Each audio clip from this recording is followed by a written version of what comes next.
Well, we are joined by unbeaten light heavyweight prospect Karol Itauma. Looking cold today in a good way, Karol. How are you? Yeah, I'm great. Obviously, fight week. So all the hard work's been done, and we're nearly there. And last time it was Wembley Stadium.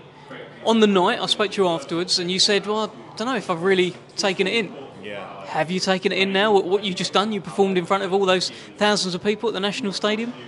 Like even though you said that, like I still don't think I got the opportunity to really soak it all in, because obviously when you go and compete there, it's all about kind of going and executing it, the plans that you had, and focusing your performance. So you kind of don't. Anyway, I didn't kind of take in everything around me. Is that a negative thing? Probably not, because at the end of the day, I'm there to do a job, and that's the most important thing. It's just tunnel vision with you, isn't it? I think it's important not to lose sight and get lost in all the other stuff around it. Obviously, it was a huge card, and I'm grateful to have got the opportunity to box there, and I grabbed it with both my hands. So what's going to happen on Saturday night? Your return, your 8th fight.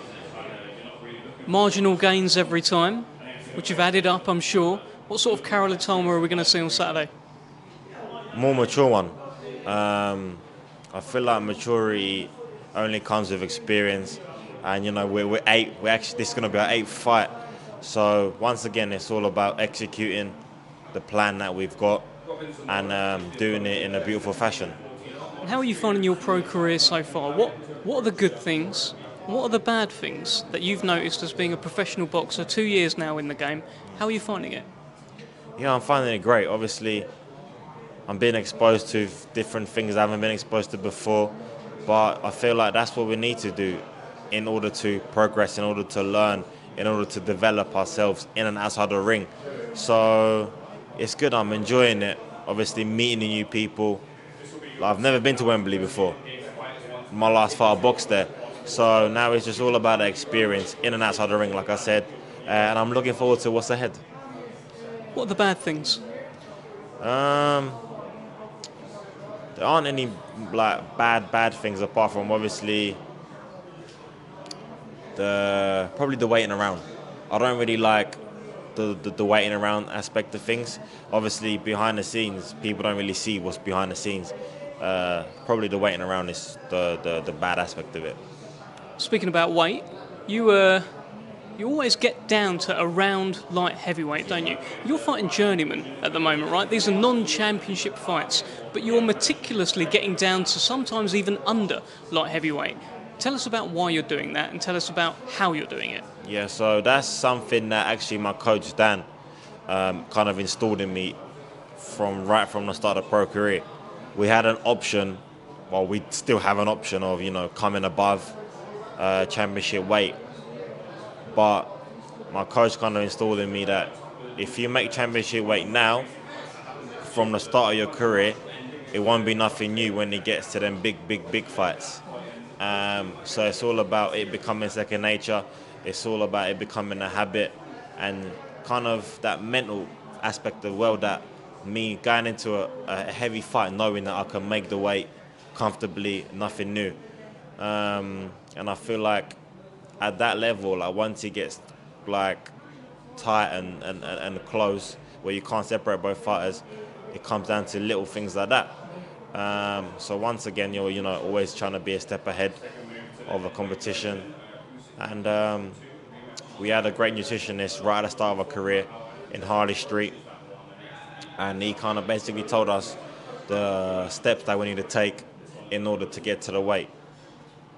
The nothing new thing, I've heard you say that a few times about how even when you was boxing at Wembley, you took a little walkabout the day before so that when you boxed there, it was nothing new. You said here you're making £175 so that when you have to make it, it's nothing new. Why is that so important to you to kind of have that familiarity heading into something? Yeah, I feel like our current situation that we're in right now is a reflection of our past thoughts.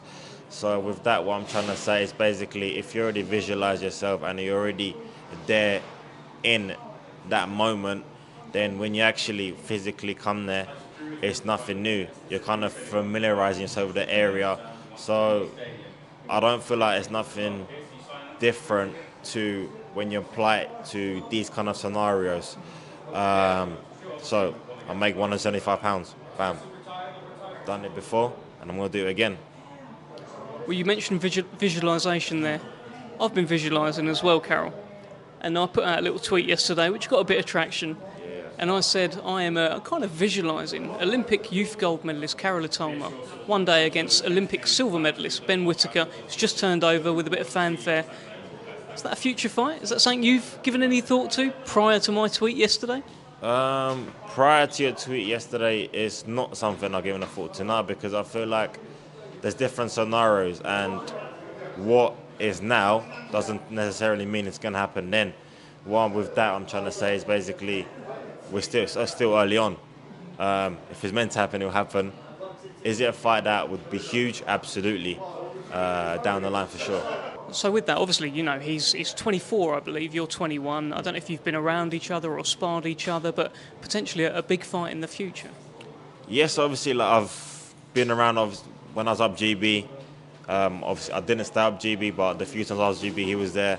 So being around him, seems like a cool guy. Is it the one for down the line? Absolutely. But you know, I just got to look at what's in front of me and focus on my journey. And if there's paths meant to cross, they'll cross. Be a monster fight, that.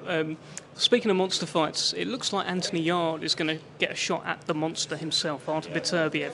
What are your thoughts heading into that, and what chance do you give Anthony Yarde in that fight? I feel like that's a huge fight, obviously, for lightweight division. It's mad. Yarde can punch, and we've seen that Viterbia can get hit, and when he gets hit, he can go down. We've seen that with Callum Johnson, obviously. So, has Yarde got a chance? Absolutely. So I'm just excited to obviously be able to witness it, I guess. You might have me on the undercard. Who knows? Who knows? If you keep visualising it, I'm sure it'll happen. Give us your final thoughts heading into Saturday night. Yeah, so just a more mature me, stronger, better, more focused, and more clinical. Good man. See you Saturday. See you then. Cheers, mate.